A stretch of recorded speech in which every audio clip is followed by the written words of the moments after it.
శ్రీమాత్రే నమ. జయ గురు దత్తాత్రేయ నమ. ఈ వీడియోలో మనం జనవరి 16 నుంచి 31 మధ్యలో జరగబోయే పక్షఫలాలు మరి సింహరాశి వారికి ఏ విధంగా ఉంటాయి అని పరిశీలించినప్పుడు మరి ఈ పక్షంలో మరి ప్రారంభంలోనే రాశ్యాధిపతిగా ఉన్నటువంటి రవి 6వ స్థానమైనటువంటి మకర రాశిలో సంచరించడం జరుగుతుంది. ఇది చాలా వరకు ఈ రాశి వారికి శత్రువులపై విజయాన్ని తీసుకురావడం జరుగుతుంది.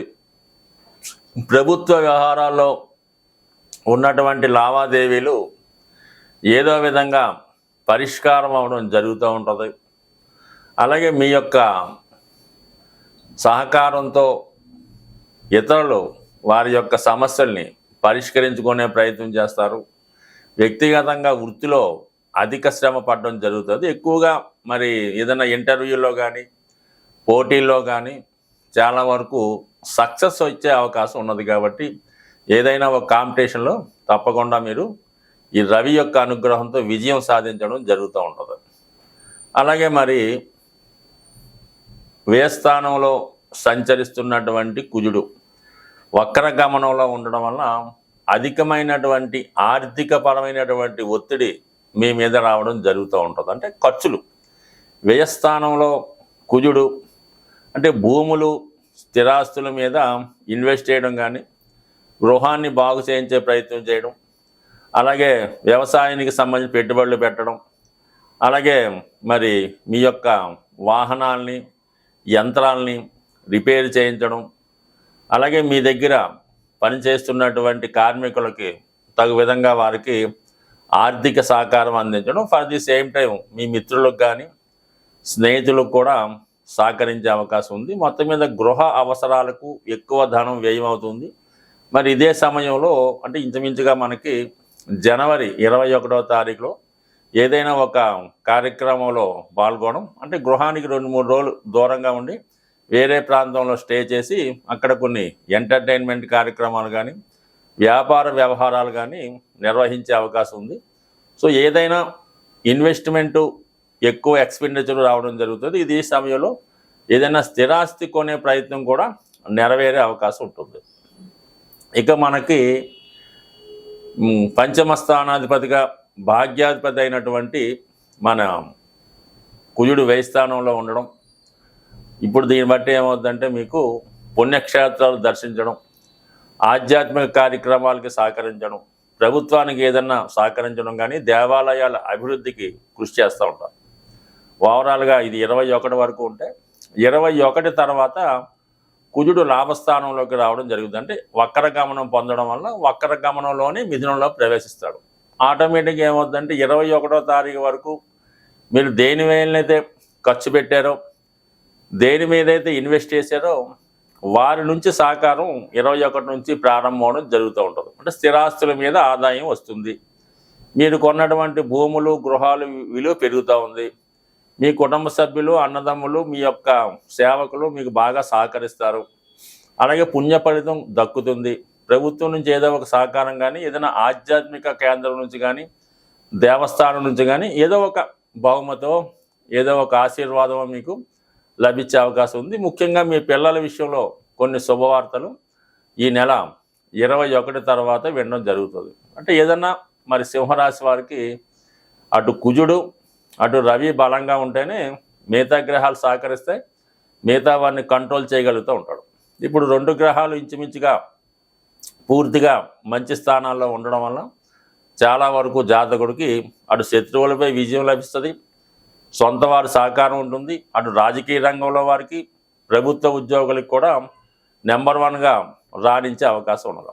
ఇక ముఖ్యంగా 7వ స్థానంలో శని శుక్రగ్రహ సంచారం మీ యొక్క జీవిత భాగస్వామికి కానీ మీ కుటుంబంలో ఒక స్త్రీకి కానీ గొప్ప ఉద్యోగ అవకాశాలు రావడం కానీ విదేశీ అవకాశాలు రావడం కానీ వివాహ ప్రయత్నాలు ఫలించడం కానీ జరిగే అవకాశం ఉంది. వ్యక్తిగతంగా మీరు ఒక స్త్రీ అయి ఉంటే మీ యొక్క వ్యక్తిగత హోదా పెరుగుతుంది. ఉద్యోగపరంగా మీ యొక్క అభివృద్ధి, వివాహపరంగా ఉన్నటువంటి మీ సమస్యలు చాలా వరకు సాల్వ్ అయ్యే అవకాశం ఉంది. అతి తొందరలో అంటే ఇంచుమించుగా ఇదే నెల 28వ తారీఖున శుక్రుడు అష్టమ స్థానంలోకి ఉచ్చ రాశిలోకి వెళ్ళడం జరుగుతూ ఉంటుంది. మరి ఆ కారణం వల్ల ఏంటంటే ఆటోమేటిక్గా మీకు వృత్తిలో ప్రమోషను, హోదా పెరుగుతుంది. కుటుంబ అవసరాలకు కావాల్సినటువంటి గృహ ఉపకరణ వస్తువులు, ఖరీదైనటువంటి ఎలక్ట్రానిక్ వస్తువులు, వాహనాలు లాంటివి సమకూరే అవకాశం ఉంటుంది. అలాగే వివాహ జీవితంలో ఉన్నటువంటి సమస్యలు చాలా వరకు పరిష్కరించే అవకాశం ఉంది. వ్యక్తిగతంగా స్త్రీలలో ఆకర్షణ పెరుగుతూ ఉంటుంది.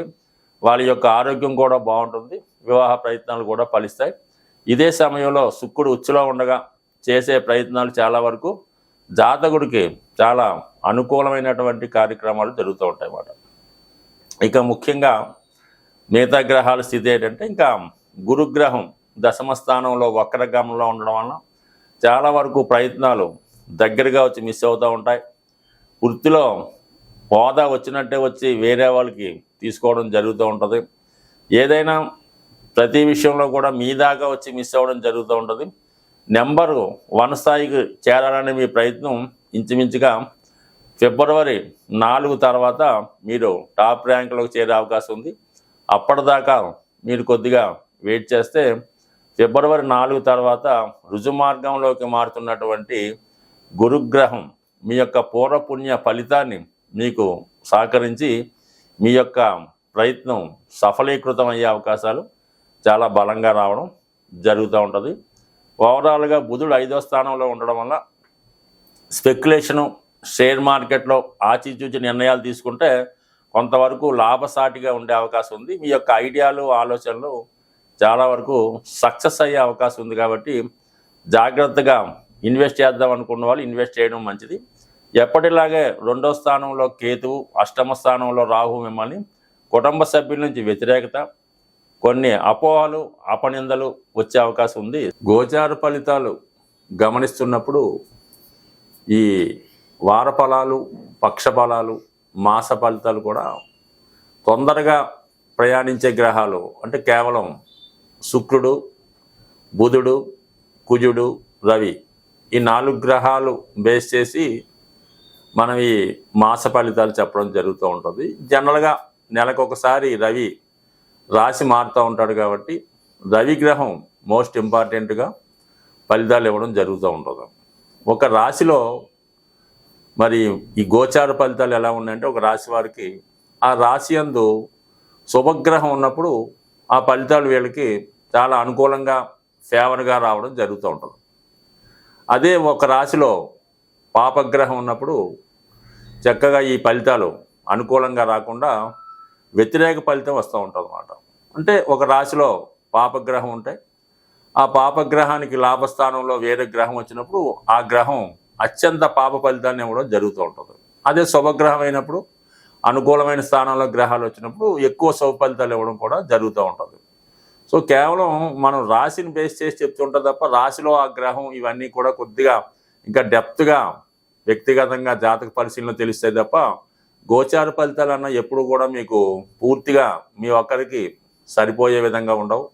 కేవలం అనంతకోటి జనాభాలో 12 రాశులే ఉంటాయి కాబట్టి అందరికీ ఒక విధంగా ఉండదు. అందువల్ల ఫలితాలు జరగవంటే ఎట్టి పరిస్థితులు కూడా జరగవు. ఎందుకంటే ఈ గోచార ఫలితాలు కేవలం చంద్రుడిని బేస్ చేసే మేము చెప్పడం జరుగుతూ ఉంటుంది. అటు చంద్రుడిని బట్టి చెప్పాలి, అటు సూర్యుని బట్టి చెప్పాలి, అటు లగ్నాధిపతిని బట్టి చెప్పాలి, ఆఖరికి లగ్నం బట్టి కూడా చెప్పాలి. ఈ విధంగా ప్రతి గ్రహాన్ని అనుసరించి కూడా ఫలితాలు ఉంటాయి కాబట్టి మనం చెప్పేది కేవలం ఓ 10%, 5% ఎప్పుడన్నా మీకు సరిపోవాలి తప్ప కేవలం ఇది సూచిక మాత్రమే తీసుకోవాలి. బట్ ఏదైనా మీ యొక్క జన్మజాతకంలో రవి బలంగా ఉంటే అన్ని గ్రహాలు మీకు అనుకూలిస్తాయి. మరి ప్రస్తుతం మనకి ఈ జనవరి 14 నుంచి ఉత్తరాయణ పుణ్యకాలం ప్రారంభమైంది. అంటే రవి యొక్క గమనంలో ప్రస్తుతం మకర రాశిలో ప్రవేశించి నెమ్మదిగా మేషరాశిలో ఉచ్చ పొందుతూ వెళ్ళటం జరుగుతుంది. కాబట్టి అంటే రవి రాను రాను బలవంతుడు అవుతూ ఉంటాడు. దానికి నిదర్శనమే మనకి ఈ ఎండలు తీవ్రంగా విపరీతంగా పెరుగుతూ ఉంటాయి. సో అందువల్ల ఈ సమయంలో మీరు రవిగ్రహాన్ని ఆరాధించడం వల్ల, అంటే రవిని ఆరాధించడం అంటే ప్రతిరోజు సూర్య నమస్కారం చేసుకోవడం, ఆదివారం నియమంగా ఉండడం. ఎవరైతే వృద్ధులు కొంత ఖాళీగా ఉన్నారో, అనారోగ్య సమస్యలు ఉన్నాయి, పిల్లలకి పెళ్ళిళ్ళు అవ్వటం లేదు, ఏ విధంగా కలిసి రావట్లేదు అనుకున్న వాళ్ళు ఒకసారి ప్రయత్నం చేసి చూడండి.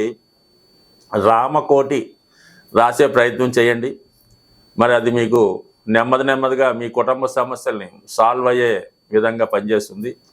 లేదా ఆదిత్య హృదయాన్ని వినటం, అంటే పూర్తి అర్థం తెలుసుకొని దాన్ని మనం పారాయణ చేయాలి.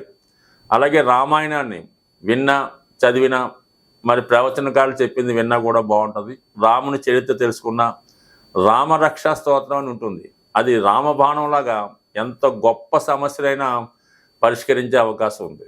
సో ఈ విధంగా మీరు ప్రయత్నం చేయండి.